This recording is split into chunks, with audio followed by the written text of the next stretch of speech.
Électrochoc, le podcast des électrons libres.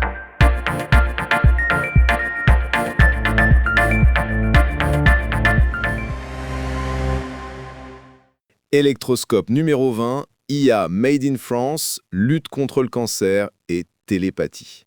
Aujourd'hui, nous allons explorer des avancées qui semblaient relever de la science-fiction il y a encore quelques années. Bonjour à tous, et on commence avec une excellente nouvelle, presque invisible mais qui a un impact majeur sur notre santé. On parle du plomb, Max, un métal lourd dont on se débarrasse enfin. Oui, et c'est une victoire de la santé publique qu'il faut célébrer. On oublie parfois que pendant des décennies, on a été massivement exposé au plomb, notamment via l'essence des voitures et certaines peintures. Exactement, et les conséquences étaient terribles, surtout pour les enfants. On parle de saturnisme, une intoxication qui pouvait altérer le développement du cerveau, baisser le QI, créer des troubles de l'attention, et chez les adultes, ça augmentait les risques de maladies cardiovasculaires. C'est fou de se dire que c'était la norme.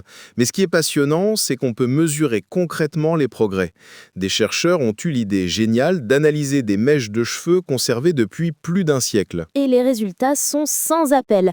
Entre des cheveux de 1916 et ceux d'aujourd'hui, l'exposition au plomb a chuté de manière spectaculaire.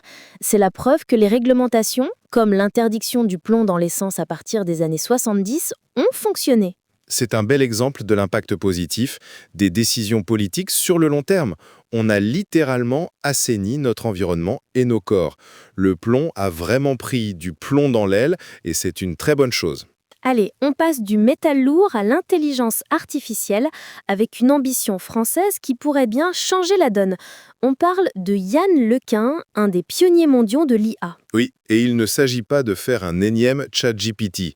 L'idée de Yann LeCun et de son nouveau laboratoire parisien, Ami Labs, est de créer une IA qui comprend le monde réel, les lois de la physique, les relations de cause à effet, un peu comme un animal ou un humain apprend. C'est une approche radicalement différente. Les modèles actuels sont très forts pour prédire le prochain mot dans une phrase, mais ils n'ont aucune intuition du monde physique. Ils peuvent halluciner des informations parce qu'ils ne sont pas ancrés dans la réalité. L'approche de LeCun, c'est de créer des world models, des modèles du monde. L'IA construit une représentation interne de comment les choses fonctionnent, ce qui lui permet de planifier, de raisonner et d'anticiper les conséquences de ses actions. Et le plus impressionnant, c'est l'efficacité. Le premier modèle issu de ces travaux, le World Model, n'a besoin que de 15 millions de paramètres, contre des milliards pour les grands modèles de langage actuels. Ça veut dire qu'il pourrait tourner sur des appareils à faible consommation, comme des robots. C'est une opportunité immense pour la France et l'Europe. Avoir un leader mondial comme LeCun qui installe son laboratoire à Paris, ça attire les talents, les investissements et ça nous positionne à l'avant-garde de la prochaine révolution de l'IA. Une IA plus robuste et plus connectée au réel. Du virtuel au biologique, on enchaîne avec une avancée médicale qui donne un immense espoir dans la lutte contre le cancer. On parle de reprogrammer notre propre système immunitaire directement à l'intérieur d'un autre corps. C'est une évolution de la thérapie CAR-T. Jusqu'à présent, c'était un processus très lourd. On prélevait les cellules immunitaires d'un patient, on les modifiait en laboratoire pour qu'elles ciblent le cancer, puis on les réinjectait. C'était long et extrêmement cher. Eh bien, des chercheurs californiens ont trouvé un moyen de faire tout ça sans sortir les cellules du corps. Ils ont mis au point un système de 2 particules qu'on injecte. La première transporte l'outil d'édition génétique, CRISPR, et la seconde apporte le code ADN qui transforme les cellules T en tueuses du cancer. C'est une prouesse technique incroyable et les résultats sur des souris sont stupéfiants. Une seule injection et en 2 semaines, le cancer était indétectable chez la quasi-totalité d'entre elles. Mieux encore, les cellules modifiées directement dans le corps semblent plus efficaces et plus persistantes que celles modifiées en laboratoire. On se dirige vers un traitement prêt à l'emploi, presque comme un vaccin, qui pourrait être beaucoup plus cher et accessible à bien plus de monde. C'est une vraie démocratisation potentielle de l'immunothérapie. C'est absolument révolutionnaire. Et en parlant de révolution, on va maintenant aborder une technologie qui touche à l'essence même de la communication, parler par la pensée. Oui, et c'est une histoire très émouvante, celle de Kenneth, atteint de la maladie de Charlot, une maladie terrible qui paralyse progressivement tous les muscles, y compris ceux de la parole. Kenneth est le deuxième patient à recevoir un implant cérébral de Neuralink. Cet implant placé dans la zone du cerveau qui contrôle la parole capte les signaux neuronaux de son intention de parler. Et un algorithme décode ce signaux en temps réel et les transforme en mots prononcés par une voix de synthèse.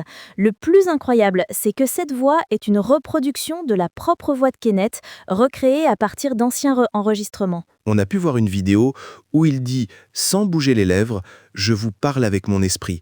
C'est un moment d'une puissance folle. Pour lui et des milliers d'autres personnes, c'est un sport immense de retrouver une forme d'autonomie et de briser l'isolement. Bien sûr, on en est encore au stade expérimental, mais c'est une étape majeure. La technologie redonne une voix à ceux qui l'ont perdue. C'est la science au service de la dignité humaine. Absolument.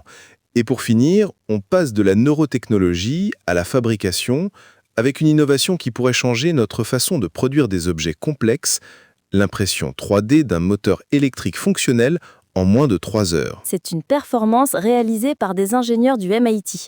Normalement, fabriquer un moteur, c'est un processus industriel long et complexe, avec de nombreuses pièces à assembler. Là, ils ont utilisé une imprimante 3D modifiée qui dépose couche par couche 5 matériaux différents, avec des propriétés conductrices, isolantes ou magnétiques.